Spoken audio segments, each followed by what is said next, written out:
72 గంటల్లోనే ఫోన్లోని అద్భుతమైన జ్యోతిష్య పరిష్కారం చూపిస్తారు. నమ్మండి, నమ్మకపోండి, ఇది నిజం.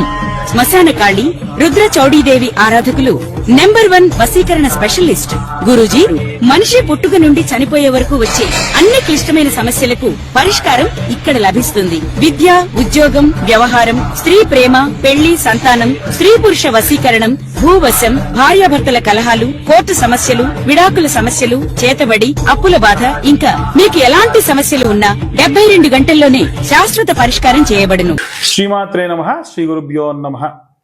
ద్వాదశ రాశుల వారికి కూడా ఈ యొక్క శ్రావణ మాసంలో ఎలా ఉండబోతుంది, ఏ రాశి వాళ్ళు ఏ రోజున ఎలాంటి మంత్రం చదువుకుంటే మంచిది అన్న విషయాన్ని ఇప్పుడు మనం తెలుసుకుందాం. శ్రీమాత్రే నమః. శ్రీ గురుభ్యో నమః. తదుపరి తులారాశి.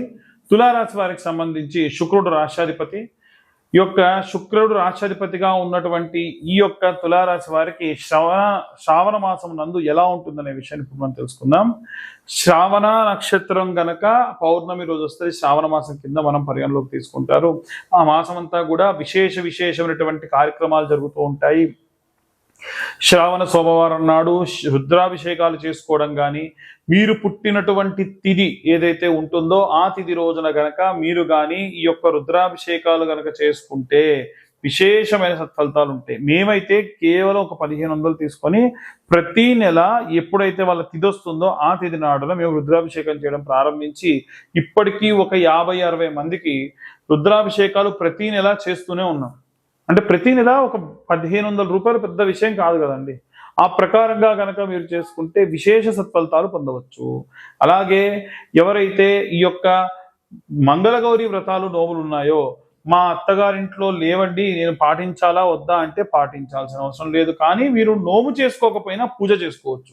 నోము వేరు, పూజ వేరు. పద్ధతిగా తాళ్ళు కట్టుకోవడం కానీ, ఎవరికైనా వాయినాలు ఇవ్వడం కానీ ఇవంతా నోము.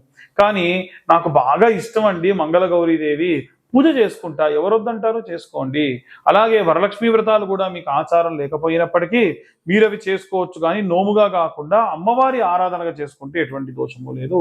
అలాగే ఈ యొక్క కృష్ణాష్టమి రోజున విశేషంగా గోపూజ, గోసేవ చేసుకోవడము, గోమయం లాంటిదంతా శుభ్రం చేయడం, గోశాలలో ఆవుకు కాస్తంత స్నానం చేయించడము, గో సంరక్షణలో ఎప్పుడు ఉండడం లాంటిది మంచి సత్ఫలితాలు పొందవచ్చు. అలాగే 29 జూలైన మనకు నాగుల పంచమి వస్తుంది. 29 ఆగస్టున మనకి స్కందాషష్ఠి వస్తుంది. ఈ 2 రోజులలో కూడా వీలైతే మీరు జంట నాగులకు అభిషేకం చేసుకోవడం మంచి సత్ఫలితాలు పొందవచ్చు. అన్ని వర్గాల వాళ్ళు కూడా ఎలాంటి రెమెడీస్ తీసుకోవాలి, ఎలాంటి మంత్రపఠనం చేయాలనే విషయాన్ని ఇప్పుడు మనం తెలుసుకుందాం. విద్యార్థులు, గృహిణులు, సినీ రాజకీయ రంగాల వాళ్ళు, ఉద్యోగస్తులు, వ్యాపారస్తులు, రైతులు, చేతి వృత్తులు చేసుకునేటువంటి వాళ్ళు అందరికీ సంబంధించి శ్రావణ మాసంలో మనకు శ్రావణ మాసం అనేటువంటి పేరు ఉంది కదండి. ఆ పేరు ఎలా అంటే ప్రతి సంవత్సరం కూడా ప్రతి నెలలో కూడా పౌర్ణమి రోజున ఏ నక్షత్రం అయితే వస్తుందో ఆ మాసంగా పేరు వస్తుంది. చిత్తా నక్షత్రం పౌర్ణమి రోజు వస్తే చైత్రమాసం, అలాగే విశాఖ నక్షత్రం గనక పౌర్ణమి రోజు వస్తే వైశాఖ మాసం, అలాగే శ్రవణ నక్షత్రం పౌర్ణమి నాడు వస్తే అది శ్రావణ మాసం. ఈ శ్రావణ మాసం జూలై 25వ తారీఖు నుండి ప్రారంభమవుతుంది. ఈ జూలై 25వ తారీఖు నుండి కూడా ప్రారంభమైనటువంటి ఈ యొక్క శ్రావణ మాసంలో ప్రత్యేకంగా మనం వీలైతే శివకేశవుల యొక్క ఆరాధన చేయాలి, లక్ష్మీదేవి ఆరాధన చేయాలి. అలాగే గౌరీ స్వరూపంగా ఉన్నటువంటి అమ్మవారికి కూడా ఆరాధన చేసుకోవాలి.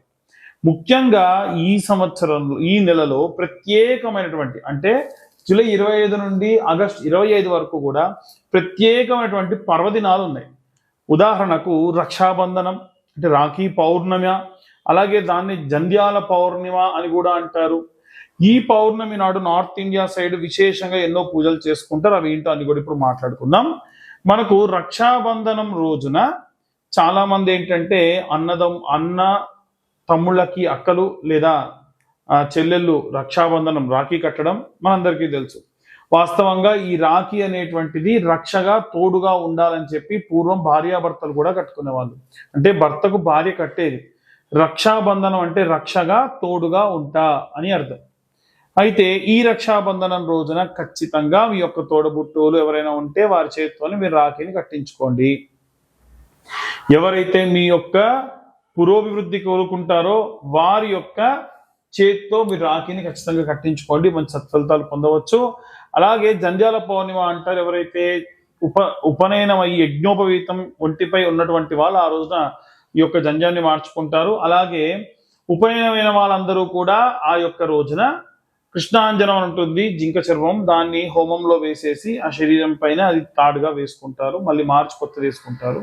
వీటన్నిటితో పాటు ప్రత్యేకంగా ఇది ఎందుకు చెప్తున్నానంటే, ఈ పౌర్ణిమ రోజున రైతులందరూ కూడా, వీలైతే రైతులందరూ కూడా మీ పంట పొలాల్లోకి వెళ్ళి మీ పంట పండేటువంటి 4 మూలలా కూడా కాస్తంత పసుపు కుంకుమ వేయండి.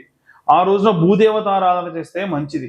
మనం సంక్రాంతి సమయంలో ఉప్పు చెక్కను ఎలా చేసుకుంటారో, north India side Chhattisgarh, Orissa, Gujarat ఈ ప్రాంతంలో ఉన్నటువంటి వారందరూ కూడా ఆ ఆవులకి ఆరోగ్యం బాగాలేకుండా ఉంటే పసరు వైద్యం లాంటిది ఆ రోజున చేసి తీపి మధుర పదార్థాలు వాటి యొక్క కుడితిలో కలిపి పెడతారు. దీని వలన పాడి పంట సమృద్ధిగా ఉంటుంది అని పూర్వం నుంచి మనకు వస్తున్నటువంటి నానుడి.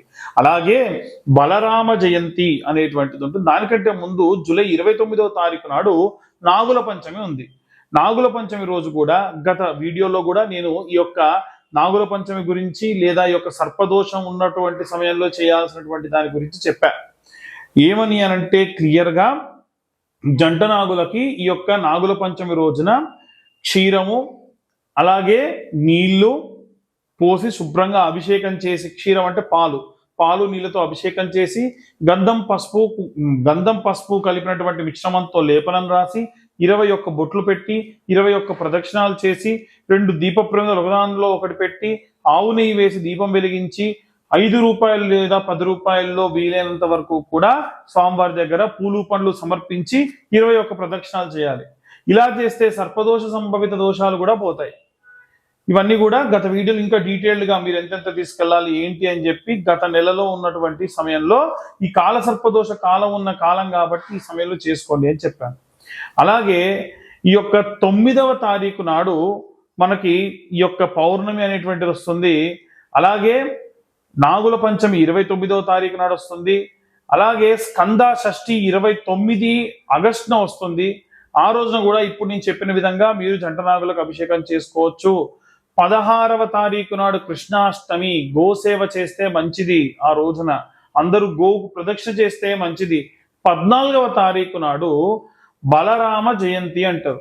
ఆరోగ్యంగా లేని పిల్లలు ఎవరైనా ఉంటే ఆ యొక్క పిల్లల చేత్తోని నాగలికి కంకణం కట్టించి ఆ నాగలి మధ్యలో నుంచి పిల్లల్ని తిప్పుతారు. ఈ యొక్క కృష్ణాష్టమి రోజున ఆవు కింది నుంచి పిల్లల్ని తిప్పుతారు. ఇలా చేయడం వల్ల ఆరోగ్యం బాలేకుండా ఉన్న వారందరి యొక్క ఆరోగ్యం కూడా కుదుట పడుతుంది. కాబట్టి ఈ విధంగా ఈ శ్రావణ మాసంలో ఇవే కాకుండా మనకి శ్రావణ సోమవారాలు ఉంటాయి, శ్రావణ మంగళవారాలు ఉంటాయి, అలాగే శ్రావణ శుక్రవారాలు ఉంటాయి, అలాగే శ్రావణ శనివారాలు కూడా ఉంటాయి. ఈ శనివారాలు ఉన్నప్పుడు విష్ణుమూర్తి ఆరాధన చేయడం, సుదర్శన యాగాలు లాంటివి చేయడం, స్వామివారి యొక్క విష్ణు సహస్రనామాలు చదువుకోవడం చాలా మంచిది. సోమవారం నాడు ఓం నమ శివాయ అన్న మంత్రాన్ని, ఎన్ని సోమవారాలు ఉంటాయి అన్ని సోమవారాల పాటు ఓం నమ శివాయ అన్న మంత్రాన్ని ఈ యొక్క శ్రావణ మాసం అంతా కూడా పఠించడం చాలా మంచిది. అలాగే మంగళవారం నాడు విషయానికి వస్తే, మంగళవారం నాడు విశేషంగా ఈ యొక్క మంగళ గౌరీదేవికి నోములు చేసుకునే వాళ్ళు ఉంటారు. శ్రావణ శుక్రవారాలు వరలక్ష్మీ వ్రతాలు చేసుకునేవారు ఉంటారు. మీ యొక్క ఆచార వ్యవహారాలను బట్టి ఇవన్నీ కూడా తూచా తప్పకుండా దేవతార్చనలో ఎటువంటి లోపం రాకుండా చేసుకొని ఆరోగ్యవంతంగా ఉండండి. చాలా మంది ఇవాళ రేపు కనుదిష్టి, విపరీతంగా దిష్టి, అక్కసు వెళ్ళబుచ్చుకోవడం, ఫలానా వాడు ఇంత సంపాదిస్తున్నాడు అంత సంపాదిస్తున్నాడు, నాకు ఆ యొక్క సంపాదన రావట్లేదు అనేటువంటి అక్కసు వెళ్ళబుచ్చుతూ ఉన్నారు. దీంతో ఏం చేస్తున్నారంటే లేనిపోని యంత్రాలని మంత్రాలని ఆపాదించి వాళ్ళ ఇంటిపై వేయడం, మంత్రించినటువంటి పదార్థములు వేయడం, యంత్రములు వేస్తారు. పరయంత్ర పరతంత్ర పరమంత్ర విచ్ఛేదనకు ఈ యొక్క జ్వాలాముఖి మాల ఉపయోగపడుతుంది. ఈ జ్వాలాముఖి మాల ఎవరికైనా కావాలి అని అంటే చండీ హోమంలో పెట్టి మీ దాకా అందించడం జరుగుతుంది. ఆసక్తి కలవారు ఎవరైనా సరే విత్ సర్టిఫికేషన్ నేను మీ దాకా అందిస్తాను. ఆసక్తి కలవారు ఎవరైనా సరే మమ్మల్ని కన్సల్ట్ చేయొచ్చు. కేవలం 1116లకు మీకు ఈ యొక్క సర్టిఫికేట్ తోటి ఈ యొక్క జ్వాలాముఖి మాల అందించడం జరుగుతుంది. ఆసక్తి కలవారు ఎవరైనా సరే కింద ఉన్న నెంబర్కి కాంటాక్ట్ చేసి పూర్తిగా విశేషంగా ఈ యొక్క మాలని అందుకోండి. మా ఛానల్ వాళ్ళు మీ దాకా రీచ్ అవ్వడానికి ఎన్నో రకాలైనటువంటివి పరిశోధనలు చేసి ఏ రెమెడీస్ మీకు చెప్తే బాగుంటుంది అనేది మా ద్వారా రాయించుకొని పదే పదే ఈ ప్రాబ్లంతో ఉన్న వాళ్ళు ఉంటారు గురువు గారు, ఫలానా ప్రాబ్లంతో ఉంటారు అని చెప్పి మీ దాకా అన్ని కూడా చెప్పిస్తూ ఉన్నారు. కాబట్టి దయచేసి ఎవరైతే ఛానల్ సబ్స్క్రైబ్ చేసుకోలేదో సబ్స్క్రైబ్ చేసుకోండి. ఛానల్ని ఈ వీడియో కనుక నచ్చితే లైక్ చేయండి. ఈ వీడియో మీకు ఏమన్నా ఇన్ఫర్మేటివ్గా ఉంటే ఇంకో నలుగురికి దాన్ని షేర్ చేసి ఎవరైతే ప్రాబ్లంలో ఉన్నారో వాళ్ళకి ఇచ్చేయండి. దాని వలన కాస్త మీకు ఇన్ఫర్మేషన్ అనేది పాస్ అవుతుంది, మాకు కూడా మా ఛానల్ పురోభివృద్ధికి దోహదపడే వాళ్ళు అవుతారు. అలాగే జాతకపరమైనటువంటి వాటి విషయాల్లో చాలా మంది అడుగుతూ ఉన్నారు. జాతకం పూర్తిగా పేరు, date of birth, time, place ఉంటేనే నాకు కాల్ చేసి అడగండి. పేరు, డేట్ ఆఫ్ బర్త్, టైం లేని వాళ్ళు ఎట్టి పరిస్థితుల్లో నేనే కాదు ఎవరి జాతకం చెప్తా అన్నా నమ్మి మోసపోవద్దు. చాలా మంది లక్షలకు లక్షలు ఖర్చు పెట్టుకున్నటువంటి వాళ్ళు కూడా ఉన్నారు. ఎట్టి పరిస్థితుల్లో ఈ పరిస్థితుల్లో మాత్రం ఉండకుండా ఉండండి. వీలైనంత వరకు కూడా జాతకం కావాలంటే 2025 రూపాయలు చెల్లిస్తే మీకు పూర్తి జాతకం విశ్లేషణతో మీ దాకా అందించడం జరుగుతుంది. సర్వే జనా సుఖినో భవంతు. స్వస్తి.